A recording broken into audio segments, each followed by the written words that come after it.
Hey everyone, my name is Hunter, and I won the BTS ticketing war. Let's talk about that. Okay, I'll address the other thing just first and foremost here. This is a dual speed paint video with this Jin painting that I started back in like November probably, and I just finished about a week or so ago. And by just finished, I mean I worked on it for a week in November, I worked on it for like 2 days in December, and then I finished it about 2 days ago.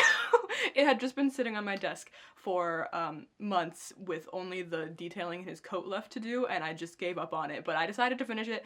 And I also just kind of wanted to talk about the crazy last like 8-ish months I've had reigniting my insane passion for K-pop and the K-pop community. But first and foremost, I'm gonna share my ticketing war story as its own little chunk, so if you're interested in that, you can just hear it all together before I just pretty much ramble through the second half of this video. Arirang, let's talk. I have a friend, Anna, in Denmark. I have known Anna through Stan Twitter, Fall Out Boy, Markiplier, and artist Twitter, believe it or not, for over 10 years now. We met like early Five Nights at Freddy's era Markiplier. When I did my European backpacking trip in 2022, I got to meet Anna. I stayed at her house for almost a week. She took us around the country. It was amazing. Anna was amazing. I love her very dearly. So, speaking of November, she posted on her Snap streaks, like, booking my flights or planning my trip to Korea as just like a streak, as like a throwaway message into the void. And I replied, OMG, can I come? And Anna, believe it or not, said yes. So in the span of only a couple of days, and by only a couple of days, I do mean like I made this entire decision on the span of like a 2-day whim. I really made the decision within 3 seconds of her saying yes, because if you know me, you know I love to travel more than anything, and that Korea has been on the very top of my list for as long as I can remember, truly. I mean, to be more accurate, 9 years. My army anniversary is this week, so I've wanted to go to Korea for 9 years. I want you to keep in mind throughout this whole video that when we booked everything, we didn't have a single date. We had March in a dream. So let's pivot slightly here to my friend in the States, Clara, who I also love very dearly.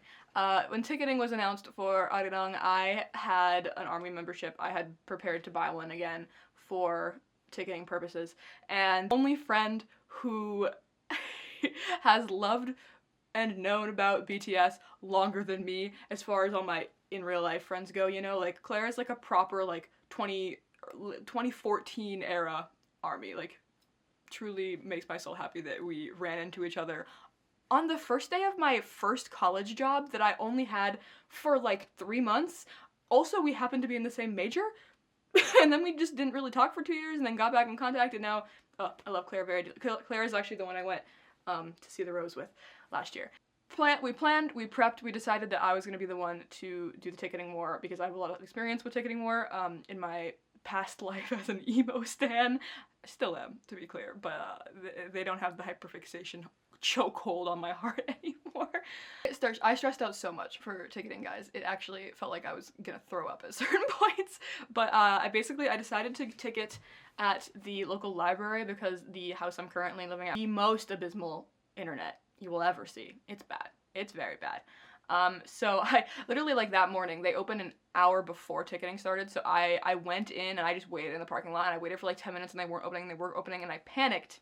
This is an important part of the story. I panicked and I left. I was like, whatever, I'll go home. At least I can get tickets. I know they'll be open, because the library, they opened like 10 minutes late, and I was freaking out because I needed to go in and get set up and prepare myself emotionally. So I literally drove home. I drove the like 10 minutes home. I pulled into our driveway, and something in my soul said, turn around.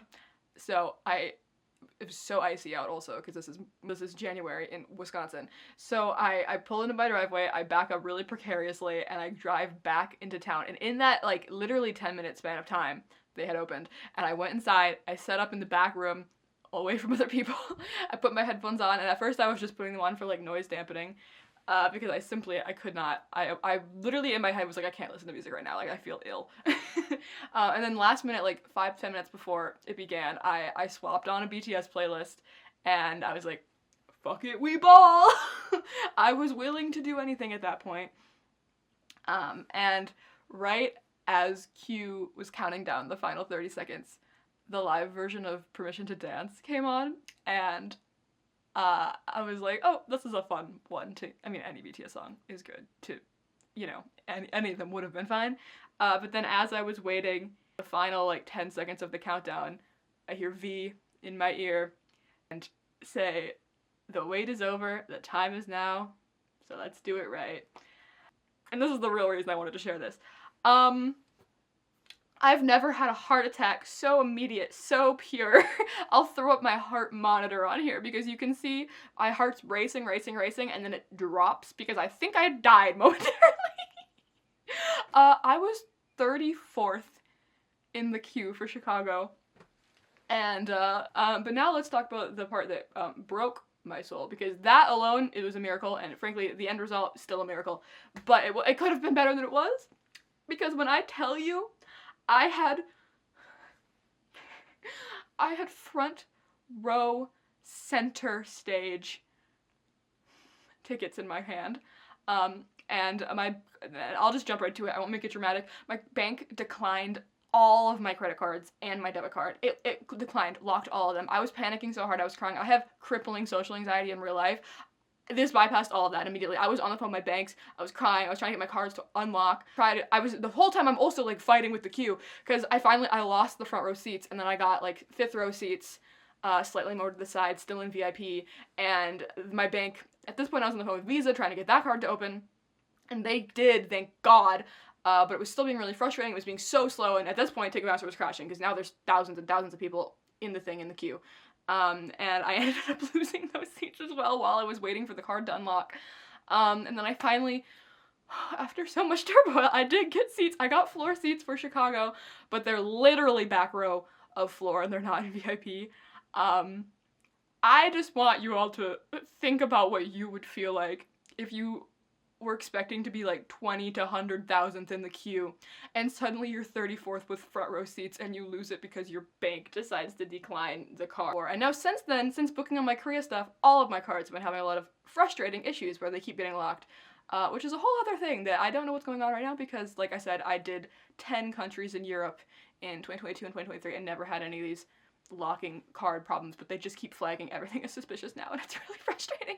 Like, really frustrating. The announcement that the BTS album is being released on the 20th, the concert in Seoul is happening on the 21st, we're leaving on the 22nd, you can't make these things up. And by you can't make these things up, I have to elaborate even further by saying, when we booked our hotel rooms, we were staying in Seoul 2 different periods over our 18 days there, at the beginning and at the end. Before we had a single lick of information, before we even knew that the concert on Gwanghwamun Square was happening, we had bought our second hotel 2 blocks away. So before any of the price gouging or the rooms got booked out because of everything happening, we already had seats. We already had a hotel. Yesterday, I'm literally shaking. Essentially, I bought raffle tickets last night to attend the concert in the standing area, and we'll be there regardless, which feels insane. So maybe, you know, follow me here. But I'll be there no matter what. I ended up buying. I have never been one to buy multiple albums. Like, I think it's capitalistic and horrible, and I'm broke and all the things. But I've sadly been getting into photo cards recently, and wasting all my money on boy paper. But I bought 2 raffle sets, which equates to like 5 albums last night. So who knows if I'll get those seats, but you know, like I said, I'll be there anyway, which is insane. Okay. So yeah, that's the majority of my BTS stuff that has been happening. But let's pivot to some of my other groups real quick and just chat about them for the rest of the video, because I don't know how this painting's going over here. This outfit, Jin's Ropit outfit, is one of my favorite looks I think he's ever done. I think it's the concept of cowboys in Korea is also just very funny to me. It speaks to this like history part of my brain, of history and film part of my brain, truly, of like spaghetti western culture existing in like early cinema and how they ended up getting imported to Italy. to make them cheaper essentially, and then it's just like the concept of cowboys in K-pop is just, it's so funny to me. And I like the aesthetic as well. I always have. So this is, yeah, that's how this was born. But let's talk about the rest of my K-pop stuff going on. So I am an ARMY of early February 2027.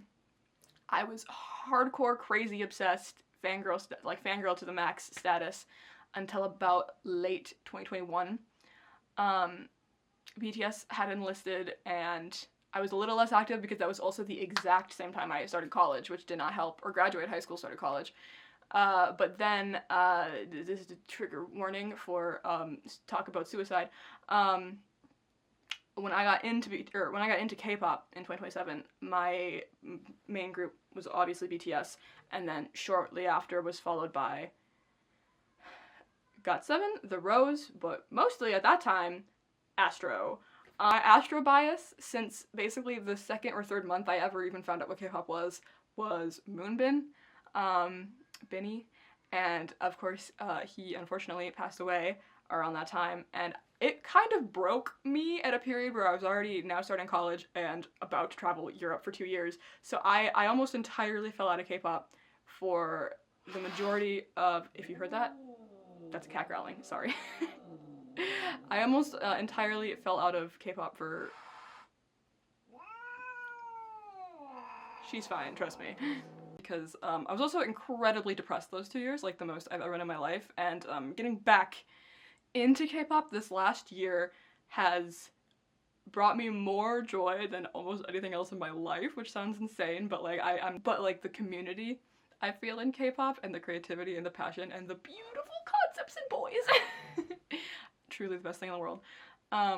Anyways, so around July-ish, because I was traveling when it technically came out, I was in Michigan, I was excited for K-pop Demon Hunters coming out before it even released, which is fun. And that's what really like threw me back in so hard and fast, and then BTS Total Enlistment ended the month after, and that's how we're here, truly.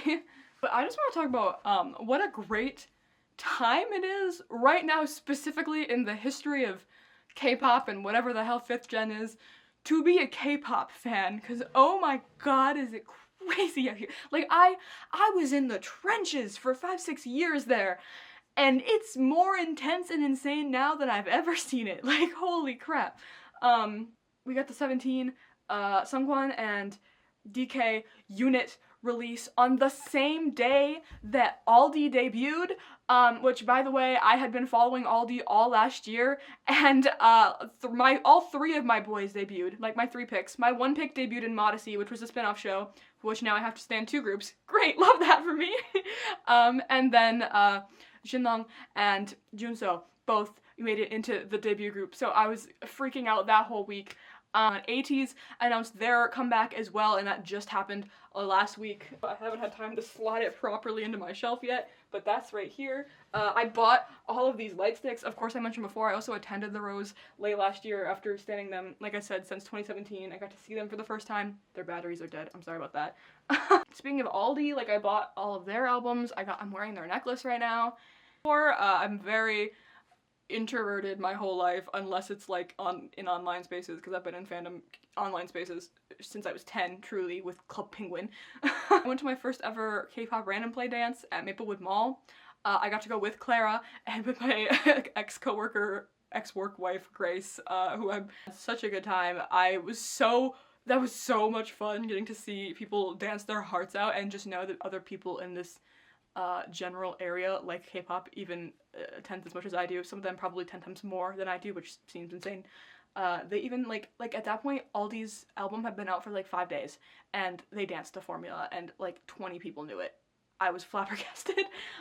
And just this last week, AJ, my other like singular other friend in real life who likes K-pop, who is a stay, I went and sang the Stray Kids Dominate experience by myself, because AJ had got me into them when we went to Yacht Rock Fest last year. To be clear, I've known them since Ateez. Like, they debuted around the same time in, like, 2018, right? I've listened very sparingly, but, like, since July-ish of last year, I can now say, especially in this last 2 months, I'm also a stay. Award season, truly, like, November, December got me to memorize all the names and faces without even trying. Like, they were just everywhere, killing it. Drove to 3 different cities looking for the Ateez album. I went to the mall by myself for the first time ever, driving-wise, mind you. I went to the Kpop stores, I bought photo cards because they didn't have the album there. And I'm so unbelievably excited to get to Korea in less than 3 weeks now. How's this painting looking, by the way? I like him a lot, I won't lie. Yes. And then the first painting I did out of college was actually this one of Namjoon, which I haven't really posted anywhere in great detail. But this one I did around mid-year last year. And I do think it's funny that the 2 boys I painted back were Kim Namjoon, Kim Seokjin in order, so like maybe I have to paint Min Yoongi next. I'm hoping to vlog some in Korea. They'll probably come out super late, but I'll definitely have pictures and videos and many, many stories. I'm seeing the BTS concert come back. I have tickets for August, but I have the unique privilege that I'll be there in March for their first time back in 4 years. They make me so happy, guys. I am so excited. Thank you for watching. If you watch this all the way through, don't hate multis. Multis make the world go round. Be nice to everyone. Be kind. Love your boys. Support your boys. Tell me how your last couple months in K-pop have been, because I feel like it's been a little insane for everyone, in a good way, mostly. All right. Have a lovely rest of your week, day, morning, afternoon, night, all the things, and I'll see you around.